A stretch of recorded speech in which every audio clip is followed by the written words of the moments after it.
আজকের রেসিপি আটার পাস্তা। প্রথমে এখানে আমরা পরিমাণ মতো আটা নিয়েছি, আপনারা চাইলে এখানে ময়দাও ব্যবহার করতে পারেন। পাস্তার জন্য সবজি নিয়েছি পেঁয়াজ, ক্যাপসিকাম, গাজর, রসুন, টমেটো আর কাঁচা লঙ্কা। দিয়ে দিচ্ছি এর মধ্যে পরিমাণ মতো লবণ। এবার দিয়ে দিচ্ছি ঘি। ঘিটা অবশ্যই দেবেন, তাহলে আটার গন্ধটা চলে যাবে। এটা ভালো করে মিশিয়ে নিচ্ছি। মেশানো হয়ে গেছে, এবার অল্প অল্প করে জল দিয়ে ডোটা করে নেব। এখানে আমরা নর্মাল জলই ব্যবহার করছি।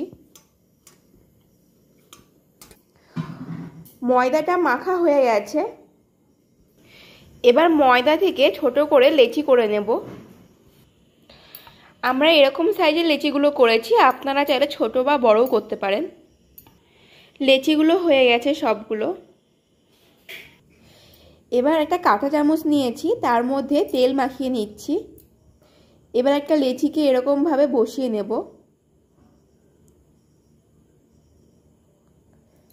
দিয়ে আস্তে আস্তে তুলে নেব। এটাকে রোলের মতো করে তুলতে হবে। দেখুন কত সুন্দর হয়েছে। একই রকমভাবে বাকিগুলো করে নেব। আর একটা দেখিয়ে দিচ্ছি আপনাদের।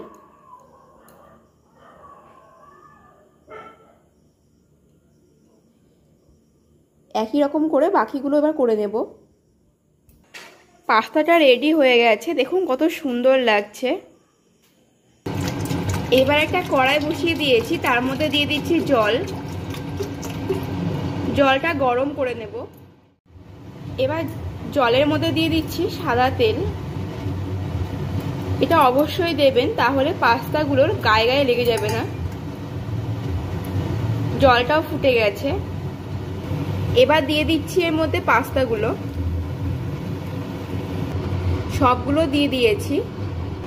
পাস্তাটাকে এবার 15 মিনিটের জন্য সেদ্ধ করে নেব।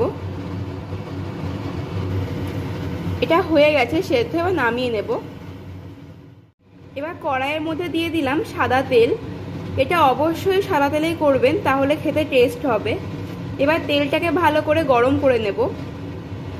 তেলটা গরম হয়ে গেছে, দিয়ে দিচ্ছি এর মধ্যে পেঁয়াজ। পেঁয়াজগুলোকে এরকমভাবে কেটে নিয়েছি টুকরো টুকরো করে। এগুলোকে ভেজে নেব। পেঁয়াজগুলো হালকা করে ভাজা হয়ে গেছে, দিয়ে দিচ্ছি এর মধ্যে রসুন কুচি।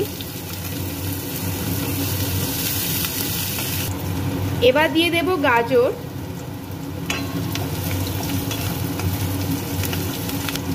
লঙ্কা কুচি। এটা অবশ্যই আপনারা ইচ্ছে মতন দেবেন। এবার দিয়ে দিলাম ক্যাপসিকাম। ক্যাপসিকামগুলো একই রকমভাবে কেটে নিয়েছি। একটু নেড়ে দিচ্ছি। এইগুলো ভাজা হয়ে গেছে, এবার দিয়ে দিচ্ছি এর মধ্যে টমেটো কুচি। একসঙ্গে ভেজে নেব। এবার দিয়ে দেবো এর মধ্যে পরিমাণ মতো লবণ।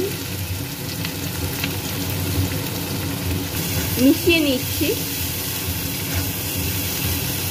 দিয়ে দেব সামান্য পরিমাণে হলুদ।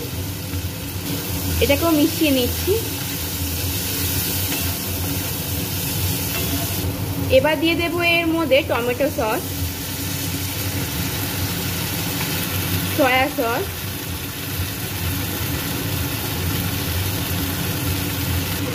মিশিয়ে নিলাম ভালো করে। এর মধ্যে দিয়ে দিচ্ছি সামান্য পরিমাণে লঙ্কার গুঁড়ো।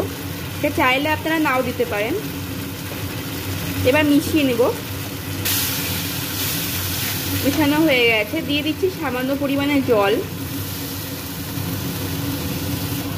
নেড়ে নিচ্ছি।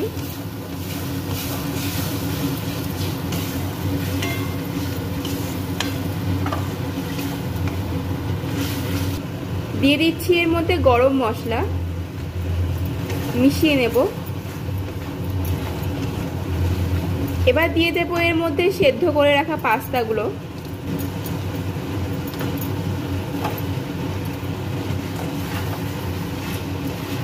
এবার একসাথে ভালো করে মিশিয়ে নিচ্ছি। দেখুন কত সুন্দর লাগছে। পুরো দোকানে তৈরি পাস্তা মতনই লাগছে।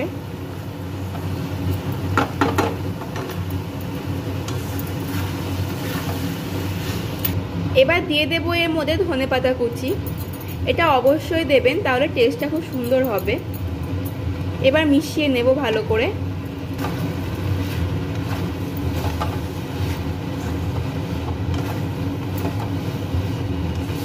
এটা হয়ে গেছে, এবার নামিয়ে নেব। নামিয়ে নিচ্ছি একটা প্লেটে। আজকের রেসিপিটি রেডি হয়ে গেছে। আপনারা তো অনেক ধরনেরই পাস্তা খেয়েছেন, এরকমভাবে বাড়িতে একবার তৈরি করে খেয়ে দেখবেন, খুব অল্প সময়ে আর অল্প উপকরণে রেডি হয়ে যায়। আর যদি আপনাদের ভালো লেগে থাকে তাহলে অবশ্যই একটা like, comment, share and subscribe করে দেবেন।